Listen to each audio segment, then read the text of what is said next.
Welcome to the Tennessean Newsroom. I'm Dwayne Gang. Of course, this is our weekly look at politics. I'm here with statehouse reporter Chas Sisk, and we've got a week under our belt with lawmakers and the General Assembly being back in session.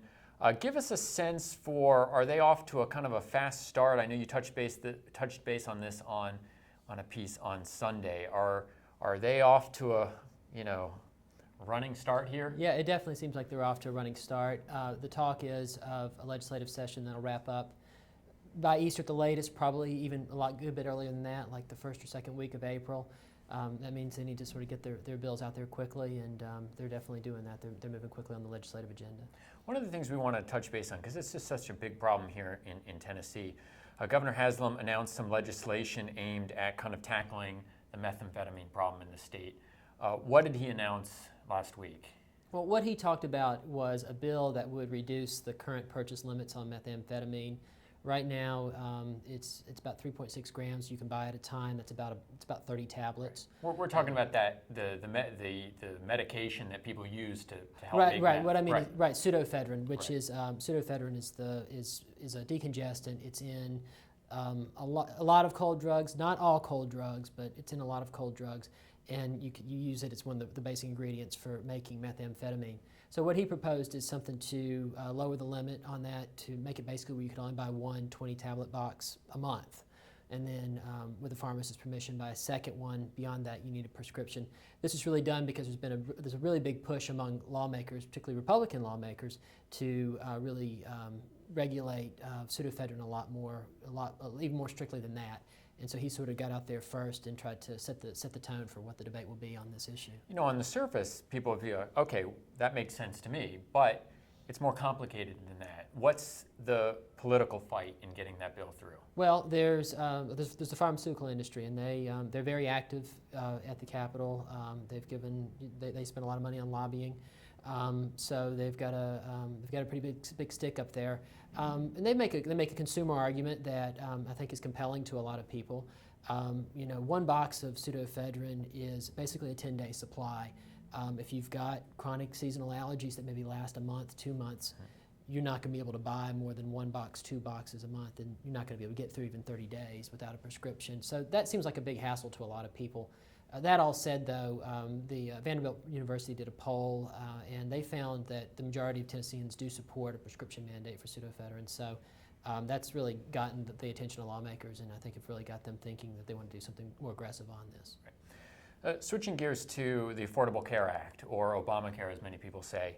A lot of people think, okay, that's a national piece of legislation, but there are efforts underway here in Tennessee to kind of like push back against that. What's the latest on it? I know Mae Beavers has introduced some legislation on that front. Yeah, Mae Beavers introduced something last week called the Tennessee Healthcare Freedom and ACA Noncompliance Act. It's kind of a mouthful, but basically what it's meant to do is really make it almost impossible for Obamacare to work in Tennessee, even in terms of consumers buying the employers buying the insurance. Basically, if you take away if enough people are not able to participate in the system, then the whole thing falls apart. And what this was described of, not by Beavers, but by one of her colleagues, is building a firewall around Tennessee. So there's a lot of legal questions about this. I mean, it's a federal law. How much can the state do to stop a federal law? But it's something that will probably play well with constituents, and so she's got it out there. Is this some election year politics going on here potentially? It could be. I mean, Mae Beavers is has put forward these bills consistently over time. I think maybe the timing of it is to just really get people's attention and show that she's very serious about this, that she's one of the conservative standard bearers in the state Senate. But she's a very strong believer in in these kind of legislation. She puts forward stuff like this almost every year.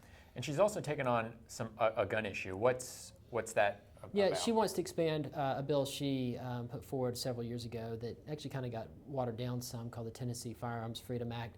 That's kind of the same idea for firearms law as her health care bill is for Obamacare. It's basically saying that the states can't enforce the federal laws, can't be compelled to enforce the federal firearm laws if they disagree with them. Right. And speaking of guns, of course, last session the so-called guns in trunks bill really kind of made a lot of headlines.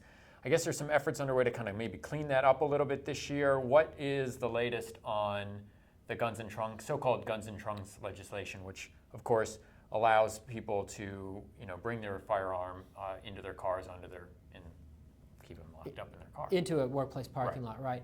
I think the Republican leadership wants to do as little as possible on this. They felt like after many years of debate, they put this issue to rest last year.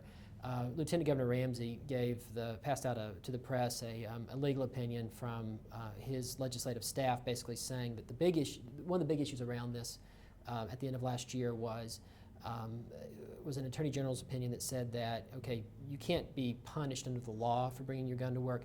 You could be fired. Your employer it's an at-will state. Your employer can still fire you.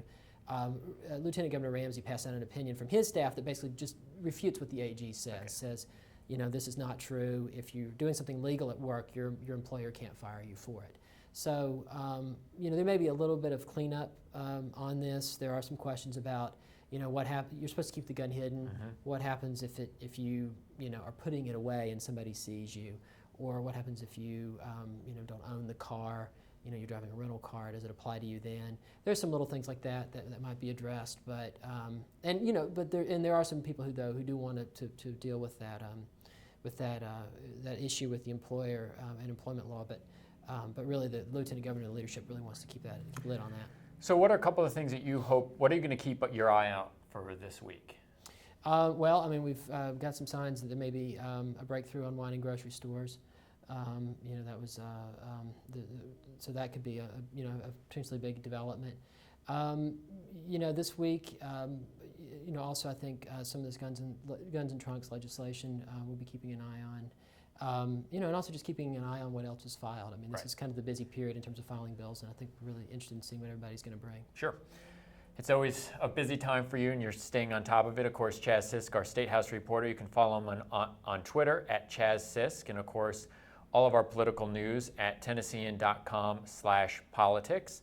For now, I'm Dwayne Dang for the Tennessean. Thanks for watching.